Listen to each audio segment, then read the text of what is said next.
안녕하세요. 인생 필라테스 무어입니다. 지난번에 식단 조절을 섣불리 하지 말라고 이야기를 드렸습니다. 식단 조절을 정확하게 꾸준하게 할 자신이 없으면 애초에 시작하지 말라고 말씀을 드렸어요. 그래도 많은 분들이 식단 조절을 어떻게 해야 되는지 너무나 궁금해 하시죠. 오늘은 저의 식단 방법을 알려드리기 전에 식단 조절의 원칙부터 소개할까 합니다. 식단 조절의 원칙 첫 번째는 음식의 양을 갑자기 줄이지 말아라. 음식의 양을 갑자기 줄이면 몸은 처음에 살이 빠지도록 허용하는 것이 아니라 그 살을 유지하기 위해서 작용한다고 말씀을 드렸어요. 총 3, 4개월 꾸준히 식단 관리를 해줘야 되는데 그것이 현실적으로 굉장히 힘들고 어려운 일이라고도 말씀을 드렸습니다. 하지만 살을 빼고 싶다면 먹는 음식의 양을 조절하는 것은 불가피하죠. 보다 현실적인 대안을 마련해 보고자 합니다. 바로 먹는 양의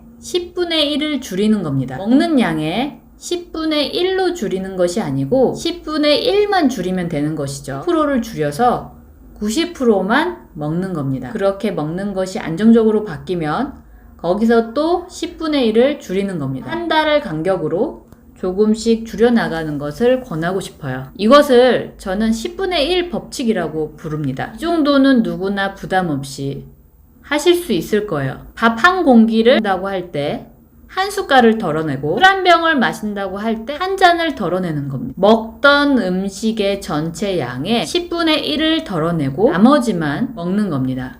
10분의 1 법칙은 수량이나 질량을 정확하게 지킬 필요는 없어요. 그냥 대략적으로 무심하게 툭 정하는 것이 좋습니다. 이렇게 대략적으로 하는 것이 여러분을 숫자나 다이어트에 집착하는 현상을 없애줄 거예요. 하지만 여기서 중요한 것은 양심적으로 정직하게 임해야 하며 손 가는 대로 아무 생각 없이 먹었다가는 큰일이 난다는 거예요. 자신이 먹는 양을 그릇에 담는 습관을 들이시는 게 좋습니다. 특히 한 번에 여럿이 먹으면 쉽게 본인의 양을 판단하기 어렵기 때문에 될 수 있으면 본인이 먹을 양을 미리 덜어 드시길 바래요. 만일 음식을 더 먹고 싶으면 마음껏 충분히 드셔도 되지만 10분의 1을 줄인 만큼 먹었다면 그날 약속을 지킨 자신에게 마음껏 칭찬을 해주세요. 10분의 1 법칙. 보기에는 쉬워 보여도 자신의 먹는 양을 스톱하고 절제하는 일은 정말이지 대단한 일입니다. 두 번째,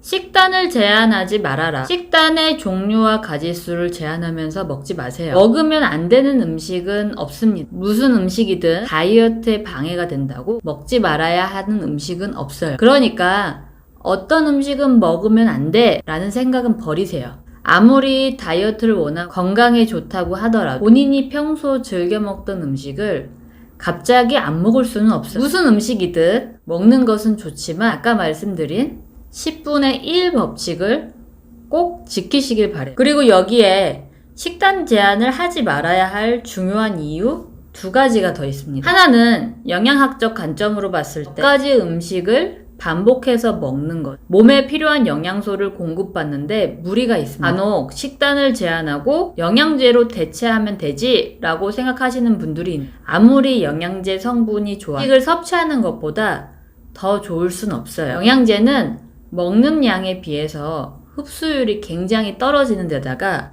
위장에 부담을 주기 때문에 그것만 믿었다가는 큰 코 다칩니다. 자연에서 얻은 다양한 식재료를 건강한 조리법으로 섭취하는 것이 가장 권할만해요. 두 번째는 식재료의 생성과 유통 과정에서의 신뢰성 문제입니다. 어떠한 먹거리가 식탁에 올라오기까지 많은 과정을 지나는데 여러분들은 그 과정에 관심을 가지셔야 돼요. 가축을 어떤 환경에서 어떤 방법으로 사육을 하고 채소나 과일 등을 어떻게 재배하고 어떤 농약을 얼마나 쓰는지 그것들을 어떻게 위생적으로 손질하고 보관하는지 유통 과정의 저장 시간을 늘리기 위해서 어떤 방법을 쓰는지 합성 첨가물이 얼마나 들어가고 조리 과정은 믿을 수 있는지 환경 오염에서 오는 식재료의 문제는 없는지 이런 것들 언제든지 발생할 수 있습니다. 문제가 없을 거라고 쉽게 단정지어서 믿으면 안 됩니다. 나쁜 의도를 가지고 식품을 만들어 파는 사람들도 있겠지만 모르거나 실수해서 혹은 천재지변으로 무슨 일이 생길지 아무도 모릅니다. 우리는 항상 그런 부분에 경각심을 갖고 조심해야 돼요. 그렇다고 모든 가정을 의심한다면 실제로 우리가 먹을 수 있는 음식은 아마 없을 건데요. 너무나 예민하게 반응할 필요도 없지만 너무 무심하게 무관심하면 안 됩니다. 그래서 적당한 관심이 필요하죠. 아무튼 우리 입으로 어떤 음식이 들어오기까지 많은 문제들이 있을 수 있기 때문에 어떤 특정한 음식을 반복적으로 먹어서 몸에 위험한 요소들을 축적시킬 필요가 없어요. 그러니 한 가지 음식, 특히 시중에서 파는 다이어트 식품을 쟁여놓고 먹는 일을 하시면 안 돼요. 이 조미된 닭가슴살이라던가 예전에 공기청정기 살균제 문제가 있었던 거 아시죠? 유해한 환경에 어쩌다 노출이 된 것과 그것을 지속적으로 자극을 받아서 노출을 받은 것은 차이가 있습니다. 굉장히 큰 차이예요. 나중에 생명을 위협할 수 있는 문제까지도 될 수 있어요. 세 번째는 식재료와 친해지기입니다. 식재료는 스스로 준비하는 것이 좋습니다. 특히 인터넷 온라인상으로 음식을 주문하는 것도 좋지만 초반에는 오프라인에서 직접 만지고 냄새를 맡으면서 고르시는 것을 추천합니다. 그러면서 식재료에 대한 지식을 쌓고 공부를 하고 식재료들과 조금 더 친해지길 바래요. 나이가 어릴수록 식재료를 고르고 만지는 것을 추천합니다. 부모님이 장 보러 갈 때 같이 참여해 보시고 집에 가서 재료도 정리하고 씻는 것도 도와주세요. 구매하실 때는 다양한 맛을 내는 식재료를 구하고 섭취하는 것이 좋습니다. 비슷비슷하고 맹맹한 음식들을 먹다 보면 당연히 자극적인 음식이 먹고 싶어질 테니까 자신이 좋아할 만한 맛을 내는 식재료를 찾는 것도 중요하고 그 찾는 과정도 굉장히 좋은 경험입니다. 같은 식재료라고 해도 어떻게 조리하느냐에 따라서 맛과 식감이 굉장히 많이 달라지기 때문에 그런 방법들, 조리 방법들, 요리 방법들도 익혀두시면 좋을 것 같아요. 그리고 앞으로는 다이어트에 관한 검색을 하시기보다 식재료에 대한 공부나 이해를 위해서 검색을 하시길 권해요. 아까 말씀드린 대로 식재료의 어떤 생성, 유통과정, 합성 첨가물에 대한 지식 등을 알아두면 굉장히 좋습니다. 아주 유용해요. 그런 것들을 공부해 가다 보면 어느 순간 몸에 나쁜 음식들을 덜 먹고 있는 자신을 발견하게 될 거예요. 왜냐하면 건강한 인체는 스스로 해치는 일을 하지 않기 때문이죠. 몰라서 지금껏 몸을 망치는 일을 해왔다면 이제부터는 공부를 하셔야 합니다. 공부를 하고 알아가는 과정이 너무 지루하고 힘드시다고요? 그럴지도 모르죠. 사람들은 입 바른 소리, 당연하게 좋은 소리를 그닥 좋아하지 않거든요. 지금껏 해오던 대로 사시는 것도 괜찮아요. 아직 때가 되지 않은 거라고 생각합니다. 아직 필요성이 적은 거죠. 소중한 것을 잃고 나서 뒤늦게 뭔가 하고자 하는 마음이 생길지도 모르죠. 아직은 본인의 어떤 건강보다 중요한 핑계거리가 많다면 지금은 여러분들에게 이 일이 절실하지 않은 거예요. 그냥 대수롭지 않게 넘길 수 있는 겁니다. 남들이 돈을 벌기 위해서 만든 재미있지만 영상과 광고들을 보면서 그렇게 현실을 외면하면서 사는 것이 즐거우신가요? 그렇게 사는 것이 더 즐겁다면 그렇게 사는 것이 맞아요. 하지만 저는 그런 것들을 하지 말라고 이야기하는 것이 아니라 뭔가를 배우려는 태도와 성의를 가지라고 말씀을 드리고 있는 거예요. 일은 그렇게 어렵지 않습니다. 정말 조그만 관심을 갖고 조금씩만 실천하시면 돼요. 건강한 음식은 사람을 살찌우지 않습니다. 네 번째, 좋은 식습관 갖기. 식습관이라고 하는 것은 단순히 먹는 행위만을 이야기하는 것이 아니고 먹기 위해서 하는 모든 활동, 과정을 이야기합니다.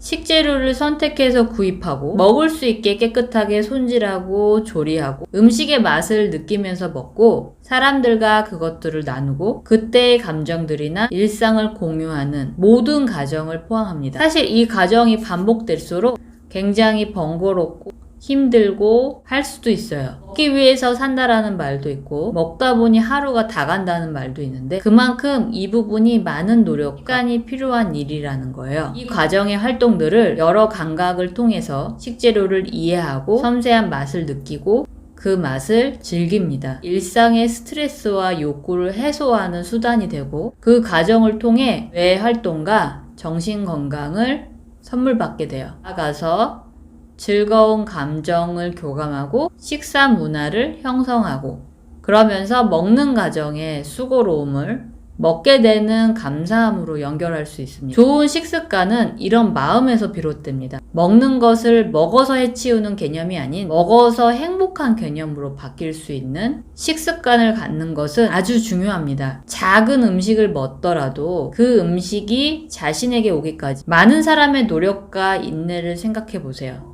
그것들이 더 보람될 수 있도록 올바른 방법으로 섭취하고 좀 더 좋은 효과를 볼 수 있도록 노력해 보세요. 그러다 보면 좋은 식습관이 생기고 그것을 하는 자신을 대견해야 할 날이 곧 올 겁니다.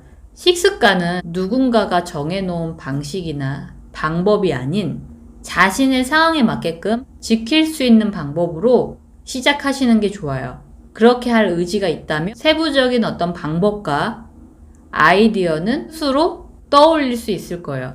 5번째, 준비 기간을 충분히 두셔야 돼요. 제가 이야기한 식단 조절의 원칙이 다이어트랑 아무 상관없이 생각하는 사람도 있을 것 같아요. 하지만 절대 그렇지 않습니다. 지금의 가정은 절대적으로 다이어트에 성공하기 위해서 가장 중요한 기초 공사 과정이에요. 바로 생각 바꾸기 과정이죠. 자신을 위해 생각을 한 가지씩 바꾸고 작지만 새로운 일들을 시도해보세요. 그것을 습관으로 만드는 겁니다. 이런 것들을 무시하고 서둘러 다이어트 식단을 먹고 고강도의 운동을 시작하는 것은 안 돼요.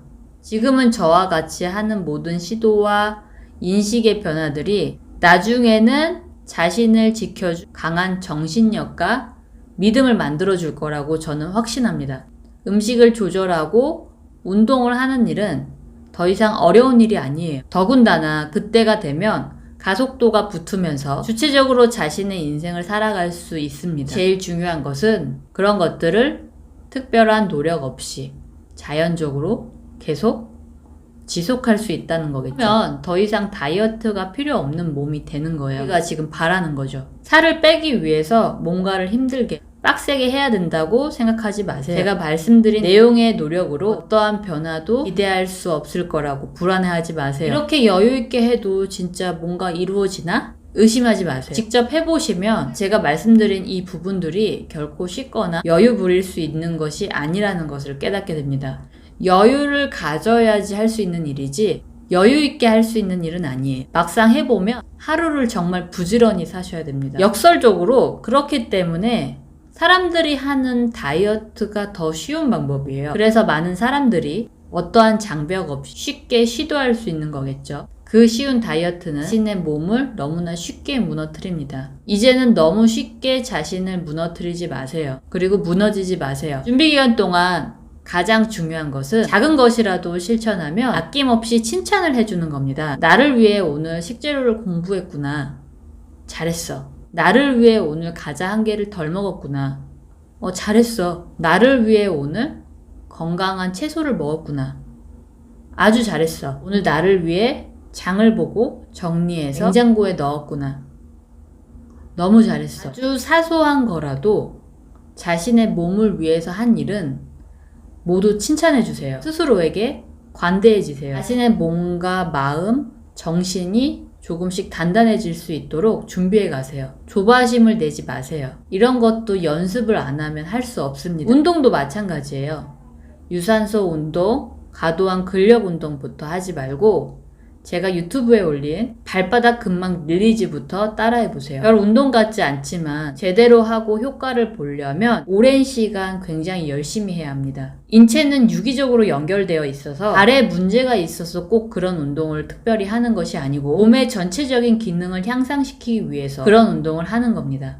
발바닥 릴리즈 운동으로 좋아질 수 있는 몸의 변화는 저는 한 100가지쯤은 말씀드릴 수 있어요. 그런 기본적인 운동부터 1시간씩 따라해 보시면 기초적인 능력들이 누적돼서 다른 복잡하고 강도 높은 운동들도 쉽고 정확하게 따라 하실 수 있습니다. 그리고 그렇게 하나하나 모아놓은 능력, 그것들이 쌓이면서 나중에 가속도가 붙게 되고 자신이 원하는 몸으로 순식간에 만들어줍니다. 처음에 느리다고 끝에도 느릴 거라고 생각하지 마세요. 가속도가 정말 무서운 거거든요. 처음부터 식단 관리하고 운동하고 철저히 다이어트를 한 사람보다 결과적으로 더 먼저 목표한 바를 이룰 수 있습니다. 제 이야기를 믿고 지금부터 시작해보세요. 지금까지의 제 이야기가 도움이 되셨다면, 그리고 앞으로의 이야기가 궁금하시다면 구독과 좋아요 눌러주시고요. 댓글도 많이 남겨주세요. 주변 분들에게 공유도 해주세요. 그럼 안녕. 다음에 또 만나요. 안녕.